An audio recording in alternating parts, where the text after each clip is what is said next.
வணக்கம். இன்று நாம் பார்க்க போகும் மிக முக்கியமான தமிழகத்தின் எதிர்காலத்தை தீர்மானிக்க போகும் ஒரு மிகப்பெரிய பேச்சு பொருள் பரந்தூர் விமான நிலையம் திட்டம். ஒரு பக்கம் வளர்ச்சி என்ற பெயரில் முன்னெடுக்கப்படும் பிரம்மாண்டமான திட்டம், மறுபக்கம் தங்கள் வாழ்வாதாரமும் விவசாய நிலங்களும் நீர்நிலைகளும் அழிந்துவிடுமோ என்ற கடந்த 90 நாட்களுக்கும் மேலாக தொடர்ந்து போராடி கொண்டிருக்கும் யகானாபுரம் உள்ளிட்ட பல கிராம மக்கள்களின் கண்ணீர். இந்த இரண்டுக்கும் நடுவில் இப்போது ஒட்டுமொத்த தமிழகத்தின் பார்வையும் முதலமைச்சர் விஜயின் மீது திரும்பியிருக்கிறது. ஒரு காலத்தில் அரசியல் களத்தில் நுழைந்த போது இதே விவசாயிகளுக்கு ஆதரவாக குரல் கொடுத்து இந்த திட்டத்தை எதிர்த்த விஜய் இன்று ஒரு மாநிலத்தின் முதலமைச்சராக ஒரு மிக முக்கியமான கடினமான முடிவை எடுக்க வேண்டிய கட்டாயத்தில் இருக்கிறார். இந்த நிலையில்தான் ஏர்போர்ட் அத்தாரிட்டி ஆஃப் இந்தியா மற்றும் சிவில் ஏவியேஷன் அதிகாரிகள் வெறும் வார்த்தைகளாக இல்லாமல் மிக துல்லியமான புள்ளி விவரங்களோடு, மறுக்க முடியாத தரவுகளோடு முதலமைச்சர் விஜயை சந்திக்க தயாராகிவிட்டார்கள். இது காலத்தின் கட்டாயம் என்று அவர்கள் முன்வைக்கும் அந்த தரவுகள் என்ன? அந்த தரவுகளின் விஜயின் முடிவை மாற்றுவாரா? பரந்தூர் விமான நிலையம் உண்மையிலே தமிழகத்திற்கு அவசியம்தானா, அல்லது சுற்றுச்சூழல் ஆர்வலர்கள் மற்றும் விவசாயிகளின் அச்சம் நியாயமானதா? இந்த பின்னணியில் மறைஞ்சிருக்கும் அத்தனை உண்மைகளையும் தரவுகளின் அடிப்படையில் மிக ஆழமாக எந்த ஒரு சார்பில்லாமல் இன்று நாம் விரிவாக பார்க்க போகிறோம். முதலில் சென்னைக்கு எதற்கு இரண்டாவது விமான நிலையம் தேவைப்படுகிறது என்பதை நாம் புரிந்து கொள்ள வேண்டும். சென்னையின் தற்போதைய மீனம்பாக்கம் விமான நிலையம் தென்னிந்தியாவின் மிக முக்கியமான போக்குவரத்து மையமாக ஒரு காலத்தில் இருந்தது. ஆனால் இன்று பெங்களூர் மற்றும் ஹைதராபாத் விமான நிலையங்களை சென்னையை விட பல மடங்கு வளர்ந்துவிட்டன. மீனம்பாக்கம் விமான நிலையத்தின் அதிகபட்ச பயணிகள் கொள்திறன் என்பது ஆண்டுக்கு சுமார் 2 முதல் 3 கோடி பேர் மட்டும்தான். நாளுக்கு நாள் அதிகரிக்கும் விமான போக்குவரத்து, சரக்கு போக்குவரத்து மற்றும் பெருகி வரும் மக்கள் தொகை ஆகியவற்றை கணக்கில் கொண்டால் இன்னும் சில ஆண்டுகளில் மீனம்பாக்கம் விமான நிலையம் மூச்சு திணறி தொடங்கிவிடும். மீனம்பாக்கத்தை விரிவுபடுத்தலாம் என்று நினைத்தாலும் அதை சுற்றி பல்லவரம், ஆலந்தூர், கவுல் பாஜார் என மக்கள் நெருக்கம் மிகுந்த பகுதிகள் இருப்பதால் நிலத்தை கையாளப்படுவது சாத்தியமில்லாத ஒன்று. பெரிய ரக விமானங்கள் அதாவது ஒயிட் பாடி ஏர்கிராப்டர்கள் வந்து செல்வதற்கும் அவற்றை நிறுத்தி வைப்பதற்கும் போதுமான இடம் அங்கு இல்லை. இதனால் பல சர்வதேச விமான நிலையங்கள் சென்னையை தவிர்த்துவிட்டு பெங்களூரை நோக்கி படையெடுக்கின்றன. இதன் காரணமாக தமிழகத்தின் அந்திய முதலீடு, வேலை வாய்ப்புகளுக்கும் சரக்கு ஏற்றுமதி பெரிய அளவில் பாதிக்கப்படுகிறது. இந்த ஒரு சரிவை ஈடுகட்ட தமிழகத்தின் பொருளாதாரத்தை அடுத்த கட்டத்திற்கு எடுத்து செல்லவும் சர்வதேச தரத்தினால் ஒரு புதிய கிராஃப்ட் விமான நிலையம் சென்னைக்கு மிக மிக அவசியம் என்ற முடிவுக்கு மத்திய மாநில அரசு வந்தன. இதற்கு பன்னூர், பரந்தூர், திருப்பேரூர், படாலம் ஆகிய 4 இடங்கள் பரிசீலிக்கப்பட்டு இறுதியாக காஞ்சிபுரம் மாவட்டத்தில் உள்ள பரந்தூர் தேர்வு செய்யப்பட்டது. பரந்தூர் விமான நிலையம் திட்டம் என்பது சாதாரணமாக ஒரு கட்டுமான பணி அல்ல. இது சுமார் 32,704 கோடி ரூபாய் மதிப்பீட்டில் 5,746 ஏக்கர் பரப்பில் அளவில் உருவாக்கப்பட்ட உள்ள ஒரு பிரம்மாண்டமான திட்டம். இந்த விமான நிலையம் 4 கட்டங்களால் கட்டி முடிக்கப்பட்டு ஆண்டுகளுக்கு சுமார் 10 கோடி பணிகளை கையாளும் வகையில் வடிவமைக்கப்பட்டு உள்ளது. இதில் 3 பிரம்மாண்டமான முனைகளால் மற்றும் ஒரே நேரத்தில் 2 விமானங்களை ஏறி இறங்கும் வகையிலான 2 இணையமான ஓடப்பாதைகளும் அமைக்கப்பட்டுள்ளன. தமிழ்நாடு தொழில் வளர்ச்சி நிறுவனம் இதற்கான முழு வரைபடத்தையும் தயார் செய்துள்ளது. இவ்வளவு பிரமாண்டமான ஒரு திட்டம் தமிழகத்திற்கு பெருமை சேர்க்கக்கூடியதானே, பின் ஏன் இவ்வளவு பெரிய எதிர்ப்பு கிளம்பி இருக்கிறது என்ற கேள்வி உங்களுக்கு வரலாம். அந்த பிரச்சனையின் ஆணிவேர் நிலம்தான் இருக்கிறது. இந்த 5,746 ஏக்கரா நிலம் என்பது வெறுமன தரசு நிலம் அல்ல. இதில் சுமார் 2,605 ஏக்கரா நிலம் ஈரநிலங்கள் மற்றும் நீர்நிலைகளை கொண்டது. மீதமுள்ள நிலங்கள் செழிப்பான விவசாய நிலங்கள் மற்றும் குடியிருப்புகள். யகானாபுரம், நாகப்பட்டு உள்ளிட்ட பல கிராம மக்கள்கள் தங்கள் பூர்வீக நிலத்தையும் விவசாயத்தையும் தங்களின் வாழ்விடத்தையும் விட்டு கொடுக்க மறுக்கிறார்கள். கடந்த 90 நாட்களுக்கு மேலாக வெயில், மழை என எதையும் பொருட்படுத்தாமல் அவர்கள் தொடர்ந்து போராட்டத்தில் ஈடுபட்டு வருகிறார்கள். எங்கள் உயிரே போனாலும் நிலத்தை விட்டு தரமாட்டோம் என்ற அவர்களின் முழக்கம் தமிழகம் முழுவதும் அதிர்வலைகளை ஏற்படுத்தியது. விவசாயிகளின் போராட்டம் ஒருபுறம் என்றாலும் சுற்றுச்சூழல் ஆர்வலர்கள் முன்வைக்கும் வாதங்கள் அதைவிட அபாயகரமாக இருக்கின்றன. பூவிலங்கல் நண்பர்களை அமைப்பை சேர்ந்த சுந்தர்ராஜன் போன்றவர்கள் மிக தெளிவான ஒரு எச்சரிக்கையை விடுக்கிறார்கள். பரந்தூர் மற்றும் அதை சுற்றியுள்ள பகுதிகள் என்பது சென்னையின் மிக முக்கியமான நீர்பிடிப்பு பகுதிகளில் ஒன்றாகும். அங்கு சுமார் 13 முதல் 14 பெரிய நீர்நிலைகள், ஏரிகள் மற்றும் ஏராளமான கால்வாய்கள் இருக்கின்றன. இயற்கையாகவே அந்த பகுதி அதிக மழைக்காலங்களில் தண்ணீரை தேக்கி வைத்து நிலத்தடி நீரை செறிவூட்டும் ஒரு அமைப்பை கொண்டுள்ளது. இந்த நீர்நிலைகளை எல்லாமே மண்ணை போட்டு மூடி காங்கிரீட் காடுகளாக மாற்றி விமான நிலையம் கட்டினால் பருவமழை காலங்களில் அந்த தண்ணீர் எங்கே செல்லும்? தண்ணீர் செல்ல வழி இல்லாமல் காஞ்சிபுரம் மற்றும் சென்னையின் புறநகர் பகுதிகள் மிக கடுமையான வெள்ளம் அபாயத்தை சந்திக்கும். அது மட்டும் இல்லாமல் விமான போக்குவரத்து நிபுணர் மோகன் ரங்கநாதன் இன்னொரு மிக முக்கியமான ஆபத்தை சுட்டிக்காட்டுகிறார். பரந்தூர் பகுதியில் உள்ள மண் அமைப்பு என்பது அதிக ஈரப்பதம் கொண்ட நிலையற்ற அடிமண் தன்மையை கொண்டது. அப்படிப்பட்ட ஒரு நிலப்பரப்பில் பல நூறு டன் எடையுள்ள விமானங்கள் அதிக வேகத்தில் தரையிறங்கும் ஓடுதளத்தை அமைப்பது என்பது விமான பயணிகளின் பாதுகாப்பிற்கே மிகப்பெரிய அச்சுறுத்தலாக அமையலாம் என்று அவர் எச்சரிக்கிறார். சதுப்பு நிலங்களை அழித்து கட்டப்படும் எந்த ஒரு கட்டமைப்பும் இயற்கையின் சீற்றத்திற்கு ஈடு கொடுக்காது என்பதற்கு சென்னையில் நாம் ஏற்கனவே பல உதாரணங்களை பார்த்திருக்கிறோம். இப்படிப்பட்ட ஒரு சிக்கலான சூழ்நிலையில்தான் தமிழகத்தின் அரசியல் களம் மிகப்பெரிய மாற்றத்தை சந்தித்தது. விவசாயிகளின் போராட்ட களத்திற்கு நேரடியாக சென்று அவர்களுக்கு ஆதரவாக குரல் கொடுத்த விஜய் இந்த திட்டத்தை அரசு கைவிட வேண்டும், விவசாயிகளின் கண்ணீரை துடைக்க வேண்டும் என்ற அரசியல்வாதியாக மிக கடுமையான விமர்சனங்களை முன்வைத்தார்.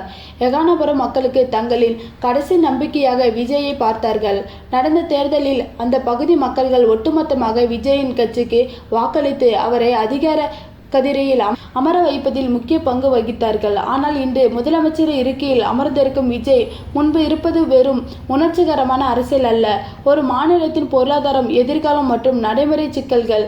ஒரு முதலமைச்சராக அவர் ஒட்டுமொத்த மாநிலத்தின் தொழில் வளர்ச்சி, வேலைவாய்ப்பு, அந்நிய முதலீடு ஆகியவற்றை கருத்தில் கொள்ள வேண்டும். இந்த நேரத்தில் தான் திட்டத்தை எப்படியாவது செயல்படுத்தியே தீர வேண்டும் என்ற முனைப்பில் இருக்கும் ஏர்போர்ட் அத்தாரிட்டி ஆஃப் இந்தியா மற்றும் சிவில் ஏவியேஷன் அதிகாரிகள் முதலமைச்சர் விஜயை சந்தித்து ஒரு விரிவான விளக்கத்தை அளிக்க முடிவு செய்திருக்கிறார்கள். பரந்தூர் விமான நிலையம் காலத்தின் கட்டாயம் என்பதை நிரூபிக்க அவர்கள் வெறுமன கோரிக்கையோடு செல்வதில்லை, மாறாக பல ஆயிரம் பக்கம் கொண்ட அறிவியல் மற்றும் பொருளாதார தரவுகளோடு செல்கிறார்கள். அந்த சந்திப்பில் அதிகாரிகளால் முன்வைக்கப்பட உள்ள தரவுகளில் என்னென்ன என்பதை நாம் உற்று நோக்க வேண்டும். முதல் தரவு சென்னையில் பொருளாதார வீழ்ச்சி குறித்து எச்சரிக்கை. அடுத்த 5 ஆண்டுகளில் சென்னைக்கு 2வது விமான நிலையம் வராவிட்டால் தமிழ்நாடு சுமார் பல லட்சம் கோடி ரூபாய் மதிப்பிலான பன்னாட்டு முதலீடுகளை இழக்க நேரிடும் என்பதை தெளிவான வரைபடங்களோடு அவர்கள் விளக்கப் போகிறார்கள். ஸ்ரீபெரும்புதூர் மற்றும் ஓரக்கடம் பகுதிகளில் உள்ள பிரமாண்டமான தொழிற்சாலைகள், ஆட்டோமொபைல்ஸ்கள் நிறுவனங்கள் மற்றும் எலக்ட்ரானிக்ஸ் உற்பத்தி மையங்கள் தங்கள் சரக்குகளை ஏற்றுமதி செய்ய பெங்களூருவையே அல்லது கிருஷ்ணப்பட்டினத்தையே நம்பியிருக்க வேண்டிய சூழல் உருவாகும். இது தமிழகத்தின் தொழில்துறை முற்றிலுமாக முடங்கிவிடும் என்று அவர்கள் எச்சரிக்கிறார்கள். 2வது, நிலம் கையாளப்படுவதன் தொடர்பான தரவுகள். தமிழ்நாடு அரசு சமீபத்தில் சிறப்பு திட்டங்களுக்கான நில ஒருங்கிணைப்பு சட்டம் 2023 Tamil Nadu land consultations for special project act என்ற ஒரு புதிய சட்டத்தை கொண்டு வந்தது. அதன் மூலம் பரந்தூர் திட்டத்தை ஒரு சிறப்பு திட்டமாக அரசியல் தாளில் வெளியிடப்பட்டுள்ளது. 100 ஏக்கர்களுக்கும் அதிகமான நிலம் தேவைப்படும் திட்டங்களை இந்த சட்டத்தின் கீழ் கொண்டு வந்தால் நீர்நிலைகள் இருந்தாலும் கூட நிலத்தை மிக விரிவாக கையாளப்படுத்த முடியும். இதுவரை சுமார் 1700 ஏக்கரா நிலம் கையாளப்பட்டுள்ள நிலையில் மீதமுள்ள நிலங்களையும் விரிவாக பெறுவதற்கு இந்த சட்டம் வழிவகை செய்கிறது என்பதை அதிகாரிகள் சுட்டிக்காட்டுகிறார்கள். 3வதாக மற்றும் மிக முக்கியமான சுற்றுச்சூழல் மற்றும் வெள்ள அபாயம் குறித்து விவசாயிகளின் அச்சத்தை போக்குவதற்கான தொழில்நுட்ப தரவுகளை அதிகாரிகள் முன்வைக்கிறார்கள். அரசு இதற்காக லூயிஸ் பெர்கர் என்ற பன்னாட்டு ஆலோசனை நிறுவனத்தை நியமித்து ஒரு விரிவான தொழில்நுட்பம் மற்றும் பொருளாதார சாத்தியக்கூறு அறிக்கையை தயார் செய்துள்ளது. அத்தோடு நீர்வளத்துறை அதிகாரிகள், சூழியல் நிபுணர்கள், சிவில் இன்ஜினியர்கள் மற்றும் ஹைட்ராலஜி நிபுணர்கள் அடங்கிய ஒரு உயர்மட்ட குழுவும் அமைக்கப்பட்டு அந்த பகுதியின் மழை அளவு, வெள்ளப்பெருக்கு நிலைகள் மற்றும் புவியியல் அமைப்பு குறித்து விரிவான ஆய்வுகள் செய்யப்பட்டுள்ளன. இந்த ஆய்வுகளின் அடிப்படையில் அதிகாரிகள் முதலமைச்சரிடம் ஒரு மிக முக்கியமான உறுதியை அளிக்கியிருக்கிறார்கள். அதாவது விமான நிலையத்திற்கான மூடப்படும் நீர்நிலையங்கள் மற்றும் ஏரிகளுக்கு பதிலாக அதே அளவுக்கு தண்ணீரை தேக்கி வைக்கும் கொள்திறன் கொண்ட மற்ற நீர்நிலைகள் மற்றும் கால்வாய்கள் விமான நிலையத்திற்கு வெளியேயும் சுற்றியுள்ள பகுதியிலும் புதிதாக உருவாக்கப்படும். இதனால் ஒட்டுமொத்தமாக அந்த பகுதியின் நீர் சேமிப்பு திறனும் மழை நீரை உள்வாங்கும் தன்மையும் எந்த வகையிலும் குறைந்துவிடாது என்ற அறிவியல் பூர்வமான திட்ட வரைபடத்தை அவர்கள் சமர்ப்பிக்க போறார்கள். மழைநீர் தேங்காமல் சீராக வடித்து செல்வதற்கான அதிநவீன வடிகால் அமைப்புகள் இந்த 32,704 கோடி ரூபாய் பட்ஜெட்டிலே சேர்க்கப்பட்டுள்ளது என்பதையும் அவர்கள் வலியுறுத்தியுள்ளார்கள். இந்த தரவுகளை எல்லாமே கேட்டுவிட்டு முதலமைச்சர் விஜய் என்ன முடிவெடுப்பார் என்பதுதான் இப்போது $1,000,000 கேள்வி. அவருடைய நிலைப்பாடு கத்தி மேல் நடப்பதற்கு ஒப்பானது. ஒருவேளை அவர் விவசாயிகளுக்கு அளித்த வாக்குறுதி காப்பாற்றுவதற்காக இந்த திட்டத்தை முற்றிலுமாக ரத்து செய்தால் அல்லது மாற்று இடத்தை தேடி உத்தரவிட்டால் அது தமிழகத்தின் தொழில் வளர்ச்சியில் பல சதாப்த கால பின்னடைவை ஏற்படுத்தும். புதிய இடத்தை தேடி மீண்டும் ஆய்வுகள் செய்து மத்திய அரசின் அனுபவத்தை பெற இன்னும் 10 ஆண்டுகள் ஆகலாம். அதுவரையில் சென்னையில் விமான நிலையம் இந்த நெரிசலை தாங்காது. தொழில் நிறுவனங்கள் தமிழகத்தை விட்டு வெளியேறும் அபாயம் இருக்கிறது. அது மட்டும் இல்லாமல் பாஜக மாநில தலைவர் அண்ணாமலை போன்ற அரசியல் தலைவர்கள் ஏற்கனவே கேள்விகளை எழுப்பி தொடங்கிவிட்டார்கள். தமிழகத்திற்கு புதிய விமான நிலையம் தேவை என்பது எல்லாத்திற்கும் தெரியும். திட்டத்தை எதிர்ப்பது எளிது. ஆனால் விஜய் மாற்று இடம் எது என்பதை பரிந்துரைக்க முடியுமா? வெறும் விமர்சனங்களை மட்டுமே வைக்காமல் தீர்வை சொல்ல வேண்டும் என்று அவர்கள் வைக்கும் விமர்சனங்களுக்கு விஜய் பதில் சொல்லியாக வேண்டும். மறுபுறம் ஏர்போர்ட் அத்தாரிட்டியில் தரவுகளை ஏற்றுக்கொண்டு திட்டத்திற்கு விஜய் பச்சை கொடி காட்டினால் அது அவரை நம்பி வாக்களித்த எகனாபுரம் விவசாயிகளுக்கும் செய்யும் மிகப்பெரிய துரோகமாக பார்க்கப்படும். ஆட்சியில் இல்லாத போது ஒரு பேச்சு, ஆட்சிக்கு வந்த பின் ஒரு பேச்சு என்ற கடுமையான விமர்சனத்தை அவர் சந்திக்க நேரிடும். விஜய் முன்னால் இருக்கும் மாற்று வழிகள் என்ன? தரவுகளையும் யதார்த்தங்களையும் அலசி ஆராயும் போது அவர் ஒரு நடுத்தரமான சமரச முடிவை எடுப்பதற்கான சாத்தியக்கூறுகளே அதிகம் இருப்பதாக அரசியல் மற்றும் பொருளாதார வல்லுநர்கள் கருதுகிறார்கள். திட்டத்தை முற்றிலுமாக ரத்து செய்வதற்கு பதிலாக நிலம் கையாளப்படும் அளவை குறைப்பது, பாதிக்கப்படும் குடியிருப்புகளின் எண்ணிக்கைகளை குறைக்க முடியுமா என்ற அவர் ஆராயலாம். 5,746 ஏக்கரா என்பது மிகப்பெரிய நிலப்பரப்பு. உலகில் பல சர்வதேச விமான நிலையங்கள் இதைவிட குறைவான பரப்பளவிலே மிக சிறப்பாக இயங்கி வருகின்றன. எனவே விமான நிலையத்தின் வடிவமைப்பில் சில மாற்றங்களை செய்து விவசாயிகளின் விளைநிலங்களை பெருமளவு தப்ப வைக்க முடியுமா என்ற கோணத்தில் ஆலோசனைகளை நடைபெறலாம். மேலும் நிலத்தை இழக்கும் விவசாயிகளுக்கு சந்தை மதிப்பை விட பல மடங்கு அதிகமான இழப்பீடு, அவர்களின் குடும்பத்திற்கு ஒருவருக்கு விமான நிலையத்திலே நிரந்தர அரசு வேலைவாய்ப்பு மற்றும் அவர்கள் வேறு இடத்தில் சகல வசதிகளோடு குடியமர்ப்பதற்கான முழுமையான ஏற்பாடுகள் ஆகியவற்றை ஒரு உறுதிமொழியாக அல்லாமல் சட்டப்பூர்வமான ஒப்பந்தமாக செய்து தர அரசு முன்வரலாம்.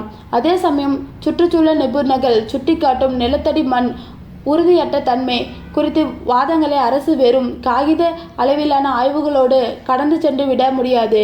ஏனென்றால் எதிர்காலத்தில் ஏதாவது ஒரு சிறு அசம்பாவிதம் நடந்தாலும் அதற்கான முழு பொறுப்பையும் முதலமைச்சர் என்ற முறையில் விஜய் தான் ஏற்க வேண்டி வரும். எனவே சார்பற்ற சர்வதேச நிபுணர்களை கொண்டு மீண்டும் ஒருமுறை மண் மற்றும் நீர் மேலாண்மை குறித்து தணிக்கையை செய்ய அவர் உத்தரவிட வாய்ப்புள்ளது. எது எப்படியோ பரந்தூர் விமான நிலையம் விவகாரம் என்பது வெறும் ஒரு கட்டமைப்பு சார்ந்த பிரச்சனை அல்ல. அது மனித உணர்வுகள், தலைமுறையாக வாழ்ந்த மண்ணின் மீதான பற்று, இயற்கையின் சமநிலை மற்றும் ஒரு நவீன மாநிலத்தின் பொருளாதார பசி ஆகியவற்றுக்கு இடையிலான ஒரு மாபெரும் போராட்டம்.